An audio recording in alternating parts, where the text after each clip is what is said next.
we do every single Thursday around about lunchtime to help you get the people and management of people in your business more to the point. Correct, get that right in your company. So I'm just coming on live today, literally just finished one of our live training courses that we do for our retained clients. And if you missed it, it was free for you to come on and get onto.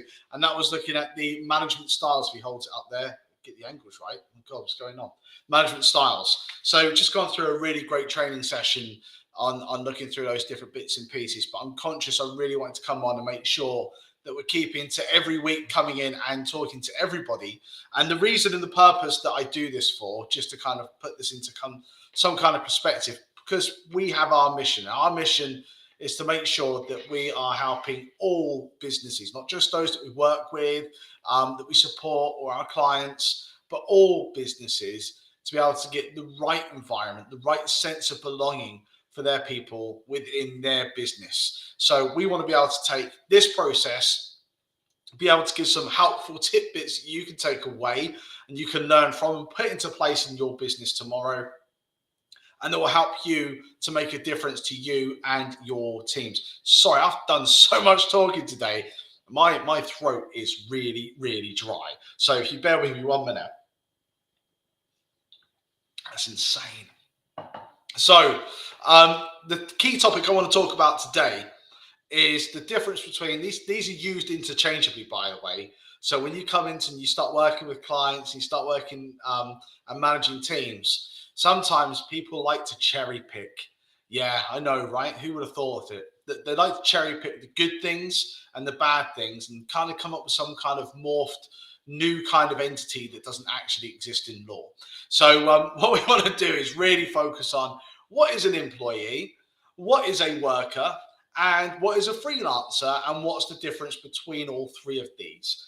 Because sometimes what you find, like I said, people try and morph it and they take different bits and pieces and they work it into what's best for them and their business. But it doesn't actually always work best in law. So if I give you a great example of this, one of the great things about workers, you've heard a lot about workers in the press, by the way. You may not have realized it, but 0 hours, 0 hour contracts, 0 hour workers, that is kind of the process that we're looking at here. And they come and they have a great place, in my personal opinion, they have a great place within the workplace, within particular environments.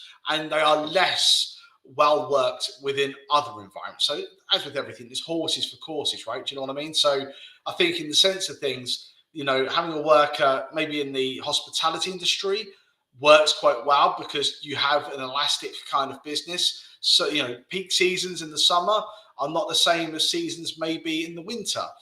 So you have kind of those kind of seasonal kind of bases to kind of look at that. Maybe even like the travel and tourism industry too. I would kind of put back into that mix as well in terms of 0 hour workers. It works quite well. Another environment I've seen them in that I believe personally, and I'm all up for the criticism, by the way, that they work less well in is kind of maybe within like social care.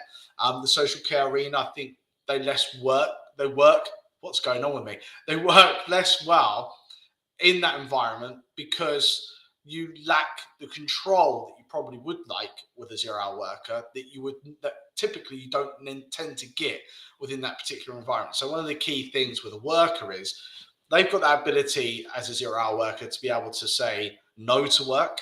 They can refuse it. Yeah, that's right. So you can offer them hours and they can say no.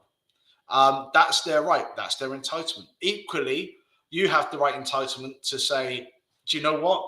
We don't have the hours to give you this week. So therefore, we've got no work for you. So we don't have to offer you any work. So you don't have to offer work. They don't have to accept work. And you've got an elastic workforce. And that's fantastic for you in that particular environment, if that fits. However, what you tend to find, and I'm not saying this is everybody in the social care industry, by the way, I'm not tarnishing everyone with the same brush. I'm not doing that here, but I have seen quite a lot that, employers potentially within the social care arena, specifically more so within the care in the community kind of industry, would like to have the opportunity to get the flexible workforce that works for them. So they don't have to offer you work, but they don't like it when people can say no. So they like a sense of control, but they like to kind of morph it. Or, for example, they like to have staff that are employees, but not provide them with contractually bound amount of hours per week within their contract. It's kind of like having your cake and eating it and morphing the two together. That's a real common kind of theme that we find. I mean, a lot of the times when we come to new employers, especially, we find they have an employment contract that refers all the way through to you being an employee and employment. And then in the realms of it, actually, they've just bastardized an employment contract and made it 0 hours worker, but kept all the other terms still in there really nicely. So it's kind of trying to make sure you're putting yourself on the right horse for the race that you're in. And in that sense, things you shouldn't be looking to morph the two things together. Commonly, they are. So with an employee, the great thing about an employee is, from a management side of things, is you have more control. This is going to be a key term that we'll talk about quite a lot through this, but it's called mutuality of obligation. Mutuality of obligation. Oh, that sounds really legal. I feel good there. Mutuality of obligation. Anyway, so that's a key component. With an employee, there's a lot of control. There's a lot of mutual obligation to each other. The employee's obliged to come to work.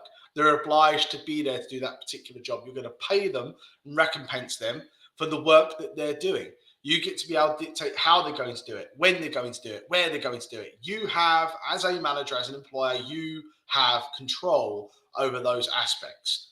You take a worker, you still have a remit of control, but less of it on certain areas. And certainly, because of that, workers get less certain rights than an employee would typically have. However, they do get workers' rights. So things around eventually annual leave, sick pay, those sort of things would fall into place. Redundancy? No, that wouldn't fall into place. So being a worker as a person offers you flexibility in your personal life, but gives you less rights. Being an employee means that you've got more commitment and obligations to your employer, but for that, you actually get more rights as an employee that would benefit you, especially over time. That 2-year rule tends to feature quite highly for unfair dismissal, those sorts of things. But that's kind of the aspect there. There's more control. So the further you go down this kind of pathway, the less control you have.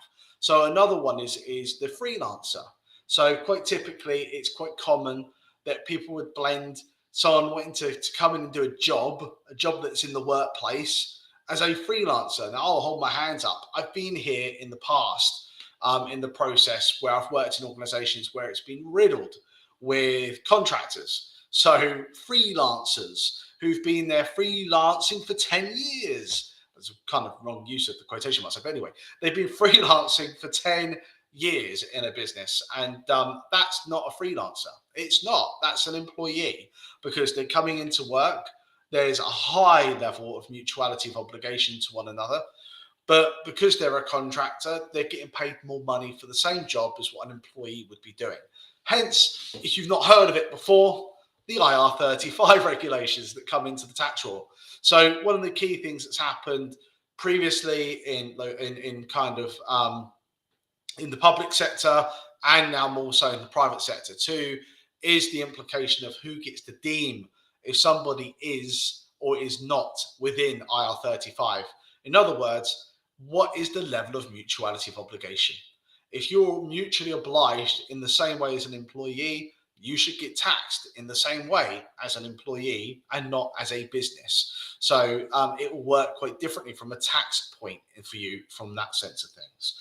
Mutuality of obligation for me comes down to not one thing, but it comes down to a series of lots of different things. There's some quick, easy checks you can do online around that.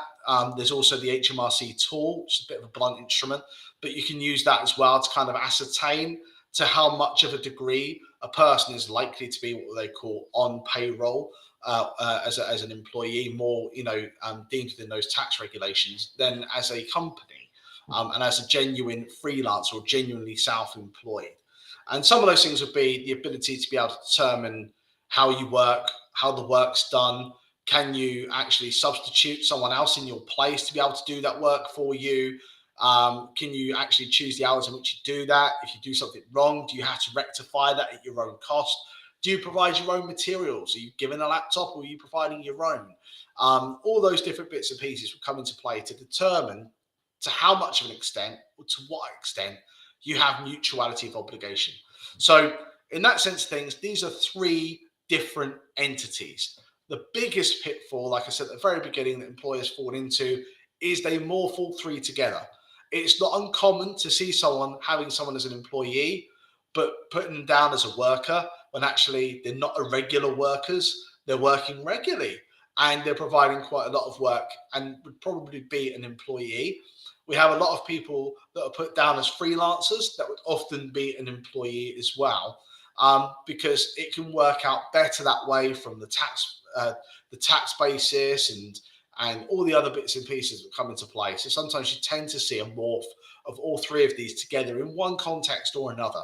And I think the key thing that we want to give from today is they're not the same, and they are definitely. Just realised I've got the wrong. Boom, there we go. That's better, right? So these all tend to get really morphed together, get blended, get confused, and it's really easy for people to lose sight. You can't create a hybrid. What I always say is think of these as three different boxes. And when you're taking somebody new on, you need to ascertain which box they fit into. Now, yes, there's pros and cons of every box, but they've got to fit in one box. They can't have feet in multiple boxes. They've got to be in one box. So when you're taking somebody on, how much control do you need? How much mutuality of obligation do you require? If you need a lot of control and you need them to be, significantly obliged to you, they're probably more of an employee. If you need less control and it's just about functionality and they can do it elsewhere and they can take on other clients and it's not like that, you're kind of outsourcing your marketing or something along those sort of lines, then a freelancer would be a good place to be. And that would be a good fix for you. And equally, if you need an elastic workforce, something that you can increase and decrease as you go through, then maybe having workers would be a good fix for you. But you need to use them in the right ways and abide by the rules that apply to those individuals within those particular remits. So you need to have the confines of your contract for your employees, for your workers, and your freelance. And that's another key point. Try not to turn everybody off and bore everyone in one go. But you should have a contract, a written contract for all of these. So of course, there's a legal right to have your statement of particulars for employees and for workers as well, by the way, and also pay slips for both as well. It's really just common sense to have that in place with your freelancers as well, because it sets the parameters, the terms, the conditions of what that relationship's actually made up of. So everyone, I hope you have a great week. I hope I haven't turned you off too much, and I hope that helps to crystallize. If you got any questions, by the way, anything I haven't covered on that matter, you'd really like to kind of scope out, ask more details about, put it in the comments, let me know, we'll come back to you. Equally, I say this all the time, I'm going to keep saying this all the time as well, by the way. I want to know more of what would be impactful for you. What's the critical thing that's happening in your business, your team right now? What's the thing you need most help with? Come in, leave the comments, be brave. I don't bite. Let me know what would be best and what would best help you in your circumstance right now. And what we'll look to do is make sure we add that to our list of topics that we're going to be working through over the next weeks and months. Remember, we're here every Thursday to help you to get the people right in your business so your business can scale, grow, and succeed, because your success is driven by the people in your business. Now, again, just quickly, I want to touch on our HR Lite, just really, really quick. This is our relatively new service now that we're offering that gives massive amounts of value. It means you get access to all of our training modules, training just like this right now, training like the one we've just done, the management styles that we just completed moments ago. You get access to those particular training modules. You get access to all the templates and policies that we hold. It's always adding, it's always increasing, and it's always increasing the value that you get when you're on this particular process. So I'm just going to hide that quickly. So you get access to all of these modules. You get access to our partners and partner organizations that we're always looking to increase as well, that offer great support on occupational health, employee assistance programs, recruitment, and so much more.